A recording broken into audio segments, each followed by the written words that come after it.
Welcome everyone to our second WAIB behind the scenes interview with the author of our #1 article on WAIB's 20 article reading list on global careers.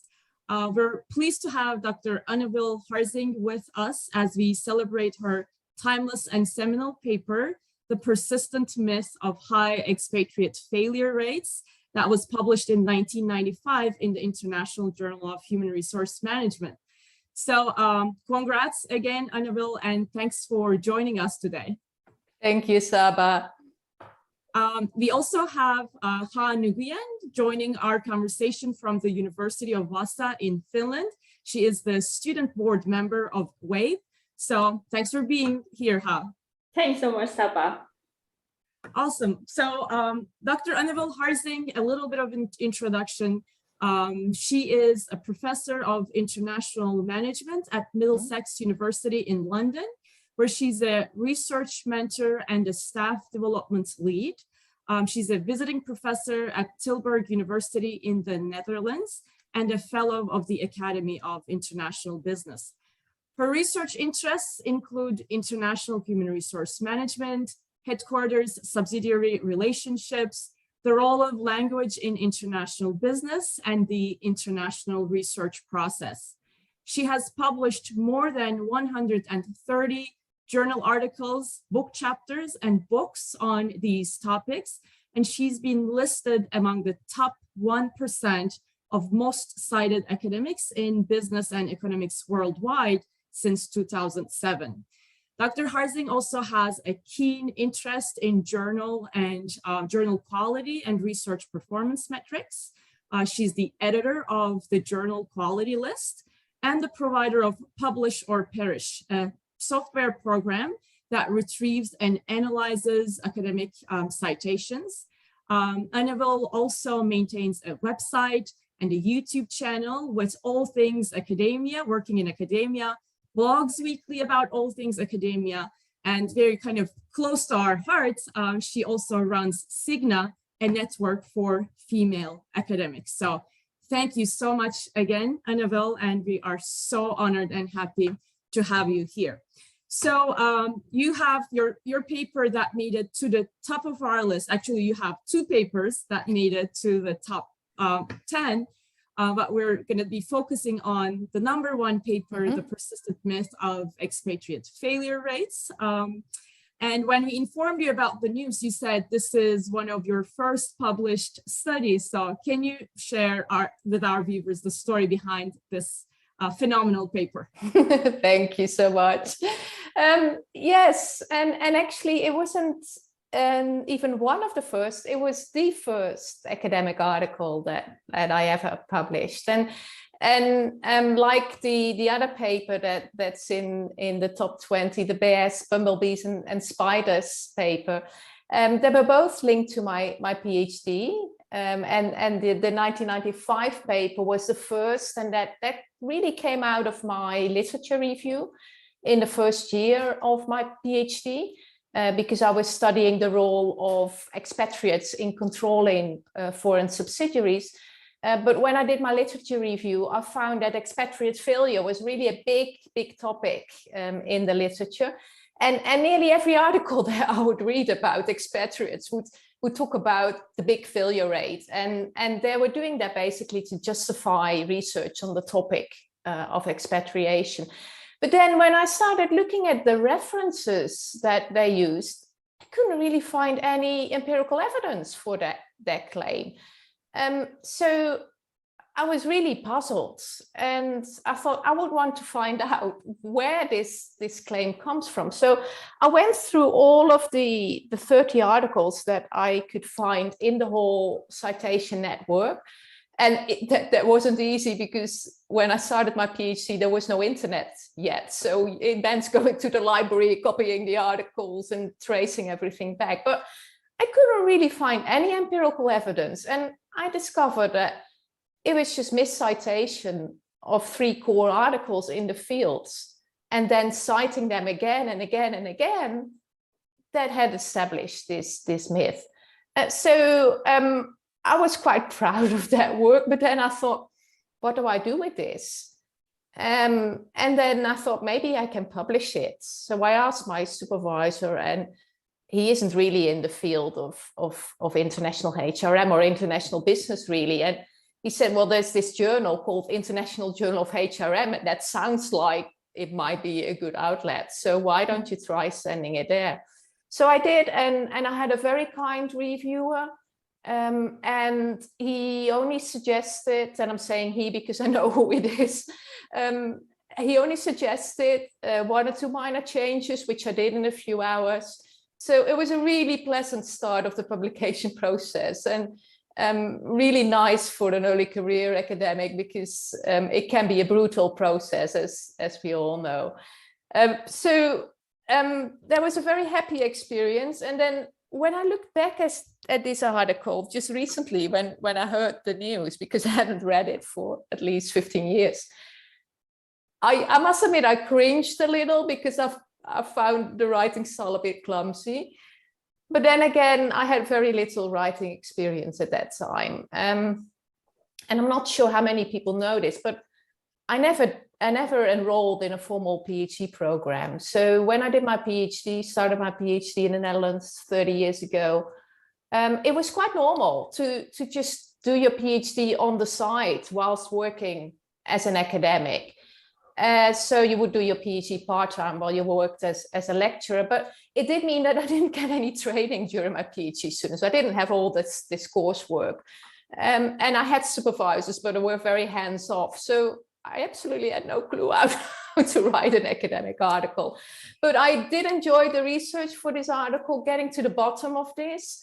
As I've mentioned before in an interview I've done in the IB Frontline series with Ilgaz Arikan, I wanted to be a detective when I was young. So if I read that paper now, it looks a bit like a detective story, like documenting my investigations in real time. And now I'm always told, and I also tell my own students, an academic paper is not a detective story. They don't want to hear about all the blind alleys you went into and all the routes you followed. They want a coherent story, but it worked for this article. Thank you so much for writing that paper and sharing the story. To be honest, I actually liked that kind of forensic approach to research, and a research question that's really bugging you, and approaching it from the perspective of a detective. I think that's so brilliant. So thanks for sharing that. So did you do any other work on this, or just like that was something that you got off, from your system and moved on? Yeah, I had hoped I could move on from that, because it wasn't really my main topic, and I wasn't particularly interested in expatriate adjustment either, which is a related topic. But it still continued to bug me, because nothing seemed to change, and people kept using the same old references and kept using the same claims, saying that expatriate failure rates were so high. So then I thought maybe I didn't do this right, and it was too much of a detective story. So I updated the analysis in 2001 and analyzed more references. There were about 60 at the time. And then I thought I generalized the message to talk about guidelines for good academic referencing, because that was really what the paper was about. It was about expatriate failure, but it was also mostly about referencing and what do you do when you're referencing academic work, and what do you not do, or at least should you not do. And that paper had a really unusual format, again, presenting just these 12 guidelines and then illustrating how each of these guidelines had been violated in the expatriate failure literature. And I then closed that by drawing some general conclusions about how inaccurate referencing might impact on academia, practice, and the interaction between academics and practice. But again, that was too unusual, I think, for most journals. So I sent the paper to journal after journal, and it was desk rejected again and again. And that was at a time when desk rejects were not that common as they are today. So I was getting really, really frustrated and demotivated, but I just thought I'd keep going. And then I tried Journal of Organizational Behavior, which is not really a journal that had published much on expatriation or referencing or anything, but it was a journal that had a great editor, Denise Rousseau, who I hugely admire. And she gave me a chance, and she put the paper in the review process. And then I had another stroke of luck because I got a brilliant reviewer, and the reviewer was Nancy Adler. She provided the most constructive and encouraging review that I've ever read, even to date. And she also signed her review. It wasn't a blind review. She included her name, and she said, I love this paper so much, and I want to help you polish it to make sure it's the best possible. And I don't know whether you know Nancy or have ever worked with her, but she's the most brilliant writer, and she will draft and redraft and redraft and redraft. So she helped me with that. And I even ended up writing 2 papers with her as well. So it was a really happy occasion. But she also helped me to get that message about how, if we're not doing our job as academics well, it might make it really hard for practitioners to trust academic research. So I think that was a really key contribution, because as academics, we're not paying enough attention to practice and how our research is used in practice. And when Geert Hofstede, and most people know him better as Geert Hofstede, I actually was his student assistant way back in the 1980s. So I sent him my article, and he talked about it at a conference, and he said something that I want to read out because I thought it was brilliant. He said, practitioners who work with multinationals may have noticed that multinational HR managers aren't imbeciles. Does anyone really think that multinationals would have continued to expatriate managers if they kept getting failure rates of 20 to 50%? And that's it. Why didn't anyone ever think, like, is this for real? If this happens, won't HR managers do anything? So I think that's a really great observation. And I think if anyone had talked to a HR practitioner at the time, rather than stay in their ivory towers, I don't think we would have had that myth. And I don't think we would have had the myths that we have in other areas of IB or research either. So I think that was another nice general message coming out of the paper. Absolutely, such important work, and kind of I love the team that made this paper, the second one, get published in Journal of Organizational Behavior. So thanks for sharing that story. So how about like expatriate failure or success as a construct? Did you do any work specifically related to that beyond kind of figuring out what's going on here? Yeah, I didn't actually do any myself, but based on that original article, apparently a Danish student, and I'm not sure whether he did a master's or a post or a PG cert, but he did a thesis, a short thesis on the concept of expatriate failure. His name was Klaus Christensen. And he sent me an email and presented me with some ideas of how we could look at the concept from a new perspective. And I loved his ideas, and I thought they were really, really nicely done. So we ended up writing an article together. And he suggested, after clarifying the whole concept, to ground it in the general context of performance management and prevention of dysfunctional turnover.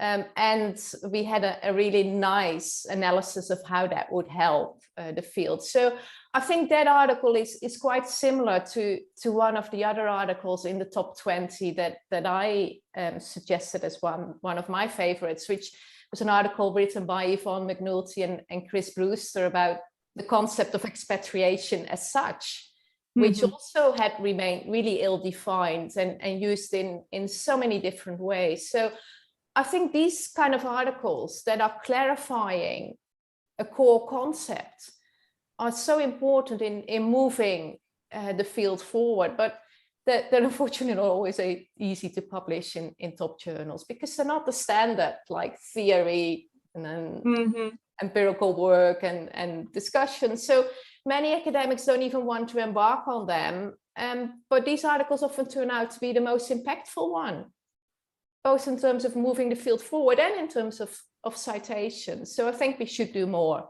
of those. Absolutely. Absolutely. And I think the concept of global careers and expatriation is evolving so rapidly that for us to catch up with what is going on in real life, in practice, kind of clarifying things, ensuring that we're grounding these constructs in the things that are happening in real life is so important. Yeah. So thanks for that answer. My next question will be about the projects that you are most excited about and that you're currently working on. So what are some of the things that you would like to share with us? Okay, thanks for asking that, because it's really nice to reflect back on work you've done in the past, but obviously it is a long time. It's a long time ago.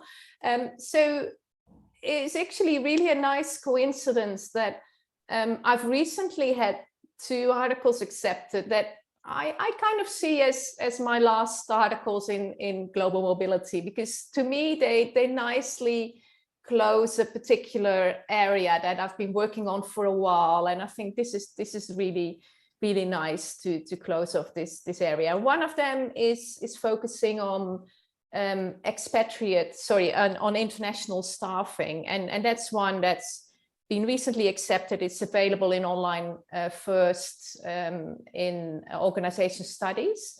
And it's co-authored with Hunjun Lee and Katsu Yoshikawa, who are 2 London-based co-authors. Katsu is now back in Japan. And we worked on this article for quite a few years to kind of struggle to get our message across. But in the end, I think we did. And we took a fresh look at how country of origin affects on international staffing, looking at East Asian multinational companies in particular, who were often said to have an ethnocentric staffing practice. So we criticized the use of this term ethnocentric and unpack the concept of ethnocentrism. And then we show both conceptually and empirically that it's not just a country of origin's culture, but also its institutional arrangements that impact on staffing, and how the institutional arrangements really constrain the firm's capability to translate knowledge across borders. So I thought that was a really neat way to finish off the research I've done on staffing. So I've published maybe 4 or 5 articles on that, but I thought this was really a nice way to put it in another perspective. And then there's another paper which also just been accepted and in online first for JITS. And that was with Hee-Jin Kim, who visited me for a year, a sabbatical year in London just before the pandemic broke out. And Sebastian Reiche, who is my former PhD student from the University of Melbourne, although he's long been a professor now. We talk about repatriation, which is not new, but what we do is look at how repatriates' knowledge transfer really can contribute to subsidiary capability building and the evolution of subsidiary roles over time. So we we connect repatriation to subsidiary performance, which is really new in the field. So I really like that piece too. But as I said, I think that's probably done for me for global mobility. I really am kind of more passionate about other areas right now. First of all, helping junior academics with their research rather than doing research myself. And I'm doing a lot of that in my role at Middlesex University and more broadly. But also, and this chimes in nicely with WAIB, the research I'm still doing is mostly in equality, diversity, and inclusion. And inclusive research cultures. And I focus on female academics in that area. But that's really applied research. So the research that I'm doing is mostly reading a lot in these areas and then try to develop initiatives, both in my role at Middlesex and in the Sick Now Women's Network, that can help to support female academics. So it's a bit like action research, although probably not properly done. But yeah, I think more generally what I enjoy most these days is just trying to shape academic culture. And 1st of January this year, I launched the Positive Academia initiative, where I like to share positive news. I know there's lots of things going on in academia that we're not happy with, but there are lots of good things going on as well. So I share LinkedIn recommendations for my colleagues and mentees and co-authors, and share nice stories about things that are going right in academia. And I really think that little things like that can make a big difference to academics. So if there's anyone listening, please do join me and share positive news and write recommendations for your colleagues. Even if you all just write one, we can make academia a nicer place. Thank you so much, Anne-Wil. Congrats on those, two papers related to global staffing. We look forward to reading it online and in press. And thanks for all you do with with trying to change the culture of academia, helping, supporting, lifting, elevating female academics. So that's just phenomenal. Thanks for doing that.